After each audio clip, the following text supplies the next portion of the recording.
प्यारे विद्यार्थियों, आज हम नया लेसन लेके आए हैं जिसका नाम है अपकिरण।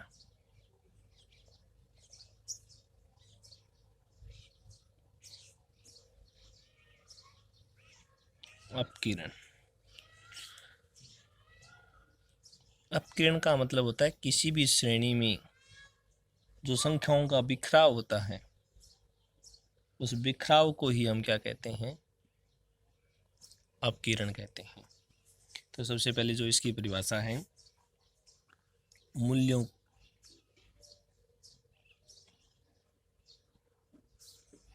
मूल्यों के बिखराव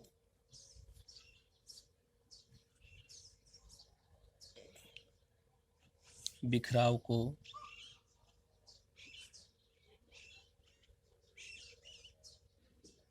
बतलाने वाले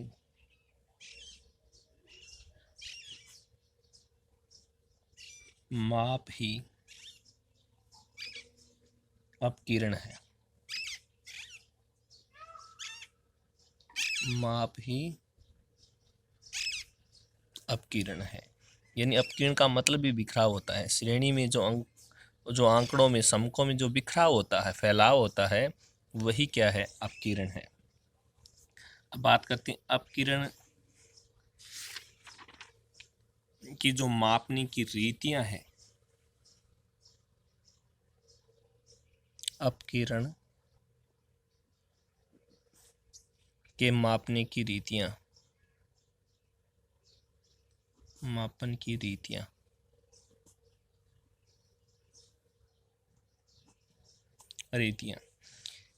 अपकिरण दो प्रकार की रीतियों में मापा जाता है।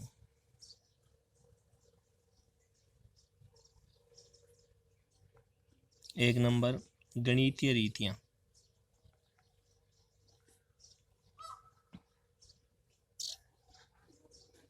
गणितीय रीतियां। दूसरा है बिंदु रेखीय रीति या रीतियां। दो प्रकार की है। अब जो गणितीय रीतियां हैं, इनके भी जो भाग हैं, इसे भी कितने भागों में बांटा गया है? दो भागों में बांटा गया है गणितीय रीतियों को भी। सबसे महत्वपूर्ण रीति है गणितीय रीतियां। अब सबसे पहले बात करते हैं इसमें, एक नंबर जो है वो है विस्तार।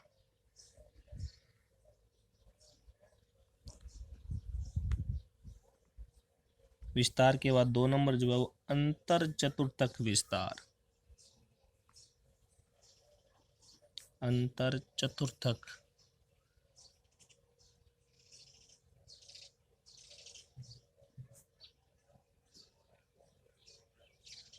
विस्तार। अगली जो रीति है वो है सतमक विस्तार।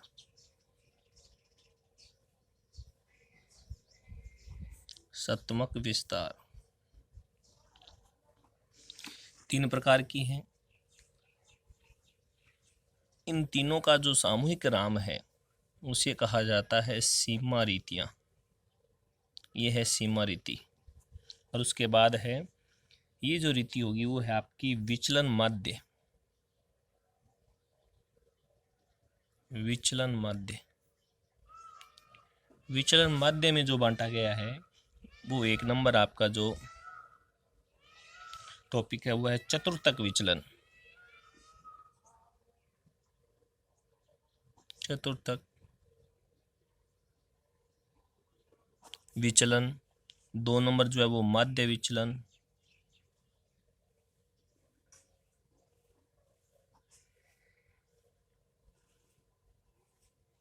माध्य विचलन। तीन नंबर जो है वो है परमाप विचलन।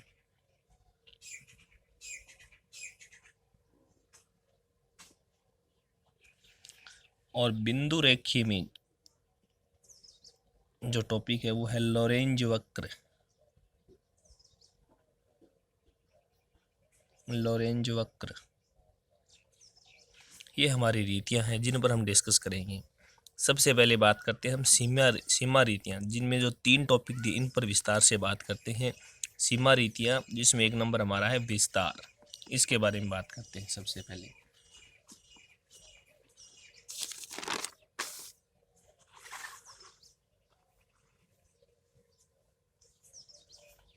विस्तार,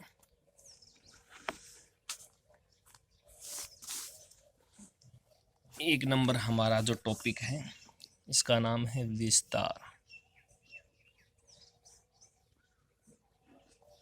विस्तार यानी रेंज।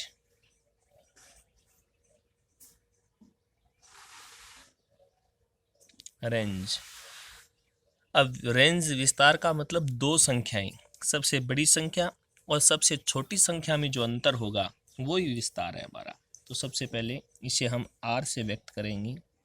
रेंज बराबर हायर संख्या तो सबसे लोवेस्ट जो संख्या है, इन दोनों का अंतर ही क्या है, विस्तार है, सबसे बड़ी और सबसे छोटी संख्या। उसके बाद इसका कोफिशिएंट, इसका गुणांक ज्ञात करना है। और एक चीज़ और ध्यान रखें भी, ये हमारी जितनी भी रीतियां हैं, जितने भी, ये जो माप है ये कौन सा है, ये है निरपेक्ष माप। और इनके जब गुणांक ज्ञात करेंगे वो हमारा कौन सा हो जाएगा, सापेक्ष माप। ये हमारा कौन सा माप है, निरपेक्ष माप है। अब ज्ञात करते हैं इसका कोफिशिएंट। अब इसका जो गुणांक ज्ञात करेंगे हम, कोफिशिएंट ऑफ रेंज, तब क्या करेंगे, इसे एक बार माइनस और एक बार प्लस करके भाग देंगे दोनों संख्याओं को। ये हमारा क्या ज्ञात हो जाएगा, कोफिशिएंट। तो 2 संख्याओं में सबसे बड़ी और सबसे छोटी संख्याओं में जो अंतर होता है वही क्या होता है, रेंज होती है। वही क्या होगा अभी, रेंज। अब इसमें क्या करना है, अगर हमें व्यक्तिगत श्रेणी दी गई है तो सबसे छोटी सबसे बड़ी संख्या देख लेंगे। अगर माइनस में संख्या है तो माइनस की सबसे बड़ी संख्या सबसे छोटी संख्या होती है, ये आपको थोड़ा ध्यान रखना है। तो बड़ी और छोटी संख्याओं में घटाना है, वो ये आपकी रेंज है। रेंज के बाद अब रेंज का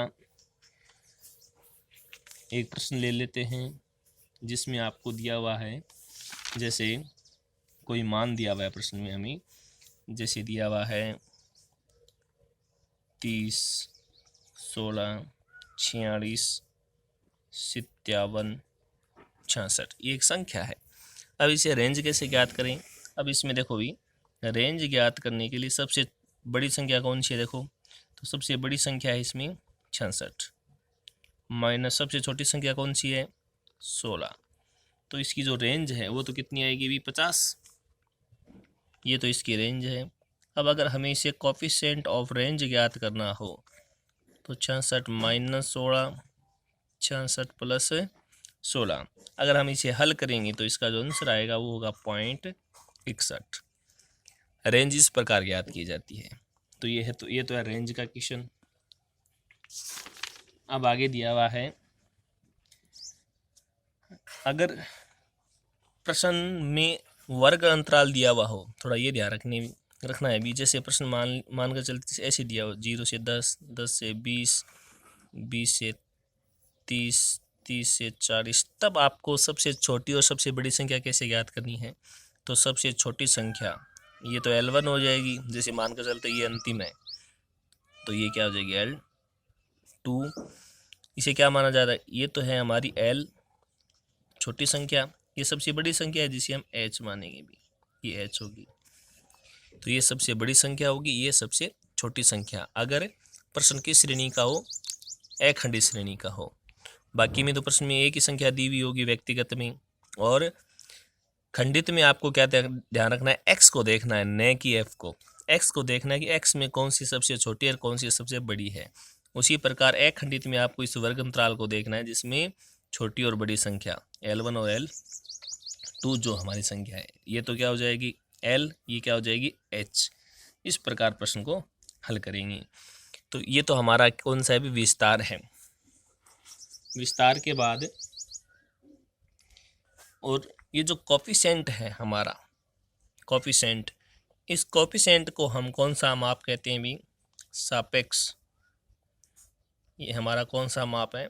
सापेक्ष माप है। और कोफिशिएंट तुलनात्मक अध्ययन करने के लिए ज्ञात किया जाता है। जब भी दो संख्याओं में तुलना करनी हो तब कौन सा ज्ञात किया जाता है? कोफिशिएंट।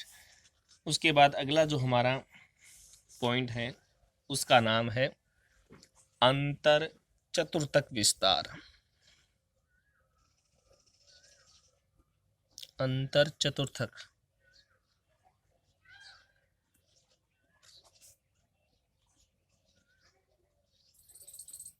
अंतर चतुर्थक विस्तार, IQR, इंटर क्वार्टाइज रेंज, इसे शॉर्ट बोलते हैं IQR। ये हमारा IQR है। और इसे, इसका जो दूसरा नाम है, इसे 50% वाले मध्य भी कहते हैं,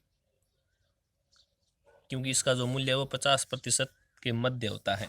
क्योंकि हम Q3 माइनस Q1 ज्ञात करेंगे तो 75 माइनस 25 तो 50, तो इसका अन्य नाम जो है उसे हम 50% वाले मध्य भी कहते हैं, IQR। अब IQR का जो सूत्र होगा उस सूत्र पर डिस्कस करते हैं। IQR का जो सूत्र होता है, नाम से ही पता है, अंतर लेना है किसका? चतुर्थक का। और ये हम पीछे वीडियो में सीख चुके हैं कि चतुर्थक कैसे ज्ञात किए जाते हैं। IQR का अर्थ होगा Q3 माइनस Q1। अंतर लेना है भी, नाम से ही पता है, अंतर किसका? चतुर्थक का, Q3 माइनस Q1। उसी प्रकार इसका कोफिशिएंट भी ज्ञात कर देते हैं, कोफिशिएंट ऑफ IQR। उसी प्रकार ये समझ में आ गया भी, अंतर चतुर्थक, यानी अंतर करना है चतुर्थक का, अंतरियन माइनस Q3 माइनस Q1। अब कोफिशिएंट ज्ञात कर देते हैं, एक बार माइनस और एक बार प्लस। ये हमारा चतुर्थक हो गया।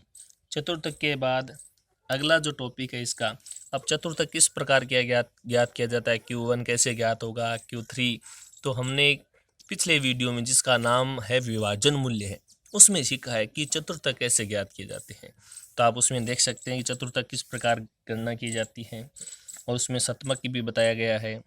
अगला जो हमारा है ना शतमक, ये भी हमने विभाजन मूल्य वाले वीडियो में विस्तार से समझा है। विस्तार शतमक। अब शतमक का जो सूत्र है परसेंटेज, और इसका जो दूसरा नाम है इसे बोलते 80% वाले मध्य। इसका जो मूल्य है 80% मध्यवर्ती होता है, मध्यवर्ती 80% के बीच में होता है। अब इसे शॉर्ट में बोलेंगे भी PR। इसका जो सूत्र होगा P90 माइनस P10, और इसका जो कोफिशिएंट होगा, कोफिशिएंट ऑफ परसेंटेज, तो इसका भी क्या होगा भी, एक बार तो माइनस करेंगे और एक बार क्या करेंगे भी, प्लस। ये तो है निरपेक्ष, ये क्या हो जाएगा? सापेक्ष। और इसका जो दूसरा नाम है वो कौन सा है? 80% वाले मध्यवर्ती मान। ये भी 80% मध्यवर्ती मान है। तो ये इसका दूसरा नाम है, तो ये ध्यान रखिए, ज़्यादातर इस नाम से पूछे जाते हैं। अंतर चतुर्थक हो गया, शतमक हो गया, तो एक रीति तो हमारी कंप्लीट हो गई। उसके बाद अब ये इनकी गणना कैसे की जाती है, रेंज की आपको बता दी। चतुर्थक की पिछले वीडियो विभाजन मूल्य वाले में आप देख सकते हैं, शतमक को भी आप देख सकते हैं उसमें। उसके बाद अगला जो है, अगला जो हम डिस्कस कर रहे हैं, जिसका नाम है चतुर्थक विचलन जो रीति है, जिसकी जो हेडिंग थी उसमें 1 नंबर जो टॉपिक है वो हमारा है चतुर्थक विचलन।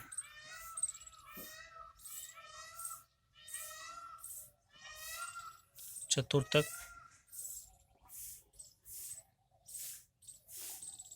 विचलन, या इसका जो अगला नाम है या अन्य नाम जो है उसे बोला जाता है अर्ध अंतर चतुर्थक विस्तार।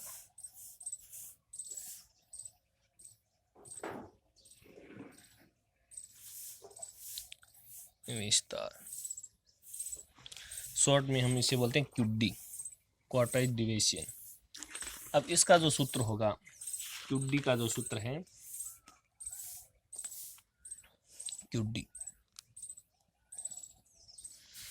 QD नाम से समझेंगे।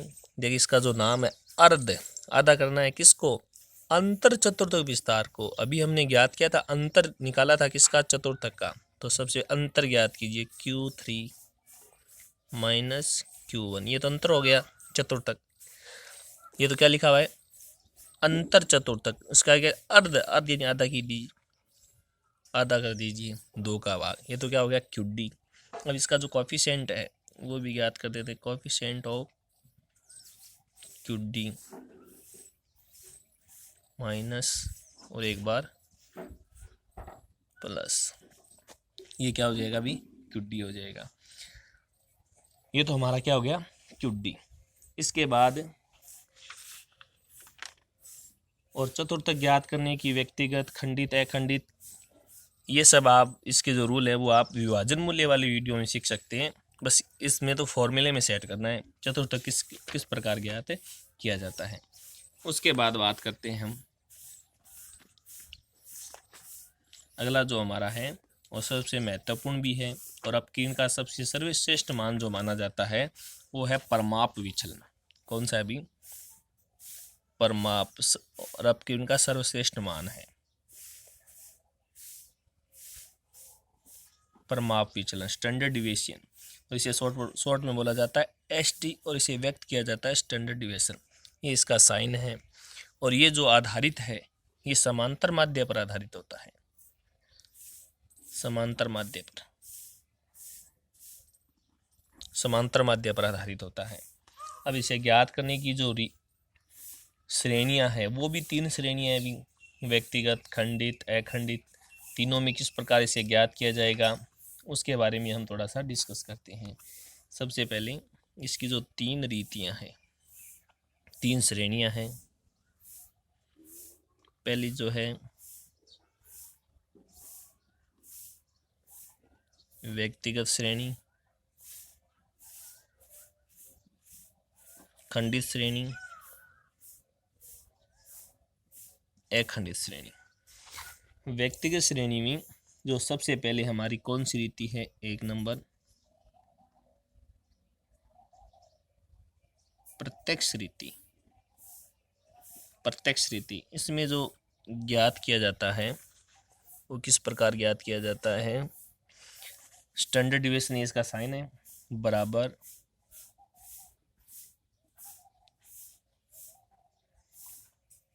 सिग्मा d² बटे n, और इसका हमें क्या ज्ञात करना है अभी, रूट ज्ञात करना है। सबसे पहले आपको ध्यान में ये रखना है, n का मतलब व्यक्तिगत श्रेणी में नंबर ऑफ संख्या है, लेकिन जो ये d है ये dx नहीं है भी, ये केवल d है, ये ध्यान रखिए, ये dx नहीं है, d है। d कैसे ज्ञात किया जाता है, d ज्ञात करने का जो तरीका होगा वो x माइनस x बार होगा।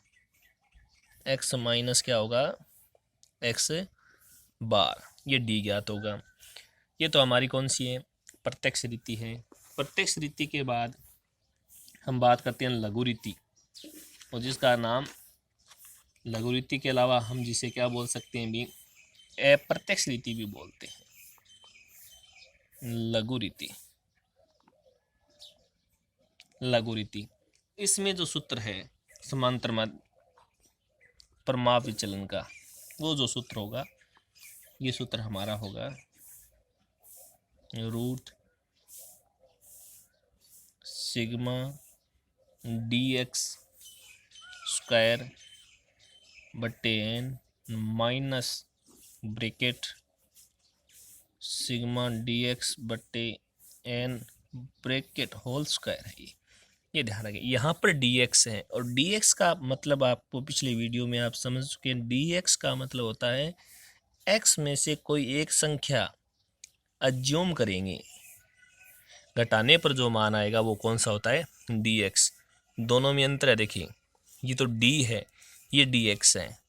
d तो x minus x bar, dx a minus a। तो ये तो आपकी व्यक्तिगत श्रेणी है। अब खंडित अखंडित में क्या करना है, इनमें एफ जोड़ना है, बस सूत्र वही है सेम, इसमें एफ जोड़ देंगे।